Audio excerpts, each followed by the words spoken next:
जानते हैं इस वीडियो में। ठीक है, नमस्कार दोस्तों, स्वागत है आपका सभी का अपने YouTube channel target with aspirants में।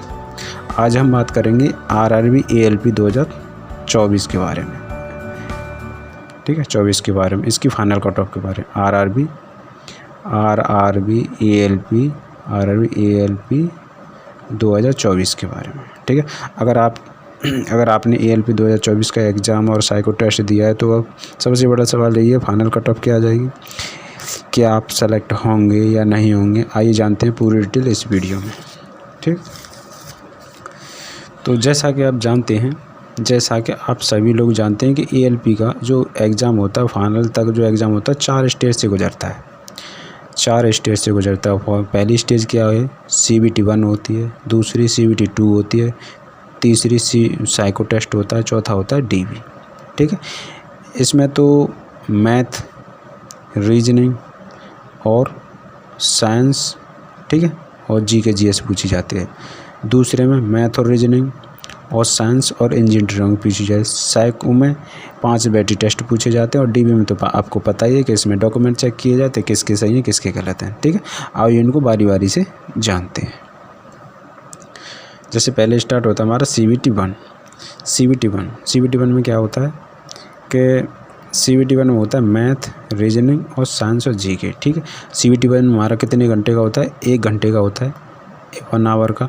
इसमें मैथ में 20 क्वेश्चन आते हैं, रीजनिंग में 25 क्वेश्चन आते हैं और साइंस और GK में कितने, साइंस में आते हैं हमारे 20 के समथिंग, और इसमें GK में कितने हैं, 10 क्वेश्चन आ जाते हैं। ठीक है, GK में जो अधिकतर है वो करंट की सवाल आते हैं। ठीक है, मैंने इस बार भी दिया है। ठीक है, और मेरे इसमें 58 के समथिंग मेरे इसमें पहले वाले में है। ठीक है, और इसमें भी सही स्कोर है मेरा। ठीक है, कोई दिक्कत वाली बात नहीं है। ठीक है, तो इसमें टोटल क्वेश्चन कितने आते हैं, 75 क्वेश्चन आते हैं इसमें। 75 को कितने टाइम के लिए आते हैं, 1 घंटे के लिए आते हैं। ठीक है, इसकी कट ऑफ लगने के बाद में फिर हमारा आता है CBT 2। इसके समथिंग मुझे लगता है 15 को नए बच्चे बुलाए जाते हैं। ठीक है, CBT 2 आता है। CBT 2 2 पार्ट में डिवाइड होता है, पार्ट A और पार्ट B। ठीक है, पार्ट A और पार्ट B। पार्ट A में जो मैथ होता है इसके 30 क्वेश्चन आते हैं, और रीजनिंग जो होता है इसमें भी 30 क्वेश्चन आते हैं। ये जो साइंस और ये होता है इंजीनियरिंग, इसका टोटल मिला कितने क्वेश्चन आते हैं, 40 क्वेश्चन आ जाते हैं। ठीक है, और जो रिलेवेंट ट्रेड है, इसमें क्या आता है, इसमें जो IT कर रखी है ना, जिस ट्रेड से IT कर रखी है उसके रिगार्डिंग सवाल आते हैं। जैसे फिटर क्या आते हैं और उसके इलेक्ट्रीशियन क्या आते हैं, और मतलब और भी कई ट्रेड हैं उसके ट्रेड आते हैं। ठीक है, मैकेनिकल वगैरह डिप्लोमा जो कर रखे हैं, मैकेनिकल इलेक्ट्रिकल सबके उसी के अनुसार आते हैं। और ये सिर्फ क्वालिफाई नेचर का होता है, क्वालिफाई नेचर का, यानी इसमें हमें 35% अंक लेके आने होते हैं। 35% के समथिंग मान लो आप 27 क्वेश्चन के समथिंग आप ले आओ, आप साइको के लिए एलिजिबल हो जाओगे। ठीक है, और ये जो होता है पार्ट A, ये हमारा मेरिट डिसाइड करता है। अब मेरिट डिसाइड करता है तो इसका क्या होता है, इसका हमें जितने भी हमारे इसके नंबर आएंगे, जो फाइनल जो हमारी कट ऑफ लगी उसके लिए हमें कितने % अंक चाहिए, इसके 70% अंक जोड़ते हैं। ठीक है, इसमें हम कितने भी नंबर लेके आए, माने कि चलो आप 50 क्वेश्चन लेके आए, 50 नंबर 40 नंबर लेके आए, 40 तो एवरेज में माने कि प्लस ही लेके आना पड़ता है, लेके आओगे तो सही रहेगा। तो इसमें आप 27 नंबर ले आए, 27 से थोड़ा सा 1-2 नंबर ले आए, 27 ही क्वेश्चन सही कर आए ना, तो आप किसके लिए एलिजिबल हो जाओगे, साइको के लिए एलिजिबल हो जाओगे। ठीक है, इसके बाद फिर ये पेपर देने के बाद फिर इसको पास होने के बाद फिर किस में आते हैं, हम आते हैं साइको टेस्ट के लिए। अब साइको टेस्ट के बारे में समझते हैं, साइको टेस्ट है क्या। साइको टेस्ट होता है, साइको टेस्ट में 5 बैटरी टेस्ट होते हैं। क्या होते हैं, 5 बैटरी टेस्ट होते हैं। 5 बैटरी टेस्ट कौन कौन से होते हैं, एक तो मेमोरी टेस्ट होता है, एक होता है फॉलोइंग डायरेक्शन टेस्ट, और एक होता है डेप्थ परसेप्शन टेस्ट, चौथा होता है परसेप्चुअल स्पीड टेस्ट, और इसमें होता है पावर ऑब्जर्वेशन टेस्ट। पहला मेमोरी टेस्ट, दूसरा फॉलोइंग डायरेक्शन टेस्ट, तीसरा होता है डेप्थ परसेप्शन टेस्ट, चौथा होता है परसेप्चुअल स्पीड टेस्ट होता है, पावर ऑफ ऑब्जर्वेशन 5 में होता है। अब इसके भी कई अलग अलग टाइप हैं। तो इसमें से एक पूछा था फिगर पोजीशन टेस्ट, दूसरा पूछा था क्लॉक टेस्ट, इसमें पूछा था हिडन क्यूब टेस्ट, और इसमें पूछा पिक्चर प्लेसमेंट टेस्ट, और इसमें पूछा था न्यू सेम फिगर टेस्ट। ठीक है, मैंने दिया है, मुझे पता है। तो फिगर पोजीशन टेस्ट में 2 पार्ट थे, 2 पार्ट में, एक में 10 पार्ट थे, दूसरे में भी 10 पार्ट थे। ठीक है, फिगर पोजीशन तो कैसा देखा था आपने कि एक पेज में क्वेश्चन का आएगा, एक पेज में आंसर का आएगा। ये हमें ऑब्जर्व करना होगा 2 मिनट में।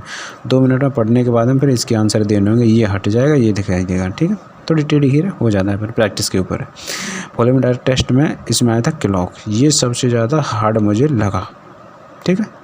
तो क्लॉक में 20 क्वेश्चन आते हैं, घड़ी दिखाई जाएगी आपको, इसके रिगार्डिंग उत्तर पूर्व पश्चिम संख्या दिखाई जाएंगे, उसके अनुसार आपको सवाल के आंसर देने होते हैं। फिर आता है हेड एंड क्यूब टेस्ट।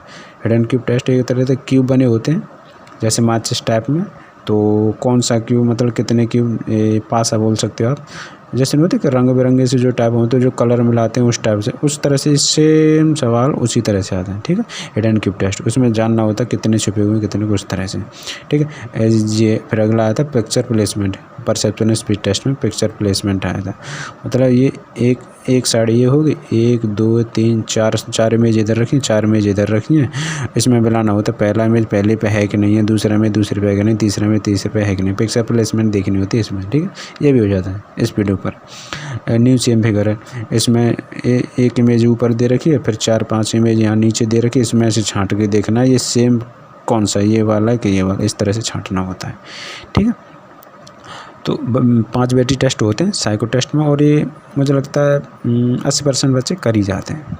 जिसके पास सिस्टम पे बैठा नहीं है बंदा वही मतलब नहीं कर पाता है, बस ऐसे कुछ नहीं। और आपको पता होगा कि साइको टेस्ट के हर बैटरी टेस्ट में टी स्कोर के आधार पर पास होना होता है। तो टी स्कोर क्या होता है, टी स्कोर फार्मूला कहता है कि 50 + 10 x - के m/SD यानी स्टैंडर्ड डेविएशन, और बड़ा होगा या बराबर होगा 42 के, ठीक है। ये टी स्कोर कहता है। एक्स होता है सही प्रश्नों की संख्या, सही प्रश्नों की संख्या, और एम होता है माध्य यानी एवरेज होता है, यानी एवरेज। आप मैं तो बस एक नॉर्मल बात कहूँगा कि आप इस फार्मूला को छोड़ दो, फार्मूला को छोड़ दो, बस एक सादा सैंपल मान लो, कोई सा भी बैटरी टेस्ट लो आप, कोई सा भी, जिसमें जिस बैटरी टेस्ट में जितने बच्चों ने मतलब अटेम्प्ट किया है, जिसके जितने सही सवाल होंगे उन सभी नंबरों को जोड़ा जाएगा, फिर उसका एवरेज निकाला जाएगा। एवरेज, अब एवरेज के बराबर जो कोई बच्चा होगा वो पास समझा जाएगा, या इससे बड़ा होगा वो पास समझा जाएगा। एवरेज से जैसे ही नीचे जाएगा तो वो लड़का फेल हो जाएगा। बस ये सादा सिंपल फंडा, बस इसी से समझो, ठीक है। वो टी स्कोर के अनुसार तो मतलब ये समझ लो कम बढ़ती नंबर होते जाएंगे, बस पास और फेल का नज़रिया बता रहा हूँ आपको। एवरेज के अनुसार देख लो, एवरेज जिसका कम बैठेगा वो फेल है, एवरेज के बराबर होगा इसके उससे बड़ा होगा तो वो पास हो जाएगा, ठीक है। और आप लोगों को बताइए फाइनल कट ऑफ के लिए पार्ट ए की कितने % कट ऑफ नंबर चाहिए, पार्ट ए के 70% चाहिए, और CBAT के कितने चाहिए, 30% नंबर चाहिए। इन दोनों को जोड़ने के बाद की फाइनल कट ऑफ लगती है, ठीक है। अब जिन उम्मीदवारों ने साइको टेस्ट दिया है और उन्हें लगता है क्लियर हो जाएगा, तो उनके लिए फाइनल कट ऑफ का इंतजार सबसे बड़ी टेंशन होती है, ठीक है। और मैंने बता दिया फाइनल कट ऑफ में पार्ट ए और पार्ट 3 जिसके 70% होते हैं। चलो जानते हैं, अब जानते हैं फाइनल कट ऑफ के बारे में। RRB की कट ऑफ कई फैक्टर्स पर निर्भर करती है, ठीक है, कई फैक्टर्स पर निर्भर करती है। आइए जानते हैं उन्हें कौन कौन से हैं, ठीक है, कौन कौन से हैं। तो जिन फैक्टर्स पर निर्भर करती है उनको जानते हैं। जैसे नंबर होता है वैकेंसी कितनी है, ठीक है। नंबर 2 कहता है एग्ज़ाम लेवल कैसा है, हार्ड है, नॉर्मल है, किस तरह से है, ठीक है। नंबर 3 तो कैंडिडेट की परफॉर्मेंस कितनी है, बच्चे ने किस लेवल की तैयारी की है, मतलब कितने अटैम्प्ट कर पा रहा है हर पेपर में, ठीक है। तो कई पेपरों में होता है ना, ठीक है। तो CBT 2 तो मतलब एक ही शिफ्ट में 2 शिफ्ट में हो गया था, और जो CBT 1 हुआ था वो काफ़ी में हुआ था ना, तो वो CBT 1 तो खैर, CBT 2 तो एक ही शिफ्ट में हुआ है। तो हर एक बच्चे का मतलब स्कोर उसके अनुसार है, क्षमता के अनुसार है, जिस बच्चे ने मतलब अटैम्प्ट किया उसी के अनुसार होगा, ठीक है। इसमें कोई बड़ी बात नहीं। अब जो फिर चौथा कहता है कैटेगरी, UR, OBC, SC और ST, ठीक है। तो ये सब लेवल चेक करने के बाद में फिर हम आते हैं दूसरे पे, ठीक है, दूसरे पे। और दूसरा क्या होता है, इसके बाद फाइनल कट ऑफ होती है। Final cut off expected cut off लेकर आए हम लोग, ठीक है।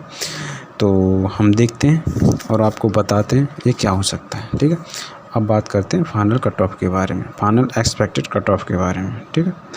तो फाइनल कट ऑफ, इसके बाद final cut off expected cut off क्या हो सकती है, UR, यानी UR जनरल वालों की क्या हो सकती है, 72 से 76 के बीच में आ जाएगी, 72 से प्लस यानी 76 के बीच में, ये लगभग आ जाएगी। OBC की कितनी आ पाएगी, OBC की मान लो आप 68 से कितने तक आ जाएगी, 72 तक आ जाएगी। ठीक है, 68 से 72, 1-2 नंबर आगे पीछे हो सकता है। ठीक है, SC कितनी हो जाएगी, 60 से 66 के बीच हो सकती है। 60 से 66 आगे पीछे 2 प्लस माइनस में आप ले सकते हैं। ST कितनी हो सकती है, 55 से 60 तक हो सकती है। ठीक है, इतनी हो सकती है। और मुझे लगता है ये हमारी जो कट ऑफ होगी कम से कम मान लो हम 75% हमारी सही बैठेगी। ठीक है, 75% सही बैठेंगे। और ये किसी स्पेशल जोन का नहीं है, स्पेशल। ठीक है, ये किसी स्पेशल जोन का नहीं है, हम ये एवरेज लेके चल रहे हैं, ऑल जोन का, यानी सभी जोन का लेके चल रहे हैं, सभी जोन का लेके चल रहे हैं। ऊपर नीचे हो जाएगा पर ये एवरेज लेके चल रहे हैं। ठीक है, तो अब क्या करें। अगर आपको लगता है कि आपका फाइनल कट ऑफ क्लियर हो जाएगा तो आप डॉक्यूमेंट रेडी रखें, मेडिकल टेस्ट की तैयारी करें, RRB की वेबसाइट पर रिज़ल्ट चेक करते रहें। अंत में अगर आप ये वीडियो देख रहे हैं तो समझिए कि आप काफ़ी करीब हैं अपनी मंजिल के, जब आपकी कट ऑफ इनके दायरे में आ रही है तो। ठीक है, और आपका ALP पढ़ने का सपना अब हकीकत से बस एक कदम दूर है। ठीक है, जिस तरह से आपका स्कोर रहा होगा इसके अनुसार। ठीक है, तो अगर आपको वीडियो अच्छा लगा हो तो लाइक करना, शेयर करना, और ऐसे ही अपडेट के लिए हमारे चैनल को सब्सक्राइब करें। Thank you very much.